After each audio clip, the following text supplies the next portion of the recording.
I will never ignore a stubborn car window again after learning this. Turns out there's more to it than just a jam. Let's unlock what's really going on. First things first, check the child safety lock. Sometimes it's just flipped on by accident. Still not working? Your car's fuse might be the problem. Fuses protect your car's electrical circuits, and if one blows, your windows can stop working. Next, try the window switch itself. If it feels loose or doesn't click, it could be worn out. Now if you hear the motor whirring but the glass doesn't move, the window regulator might be broken. That's the tiny machine inside your door that moves the glass up and down.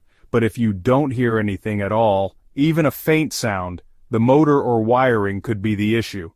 Lastly, don't force a stuck window. You could crack the glass or damage the parts inside. If these quick checks don't fix it, it's time to call in a pro. So next time your car window won't budge, you'll know exactly where to start. Stay curious and keep your ride rolling.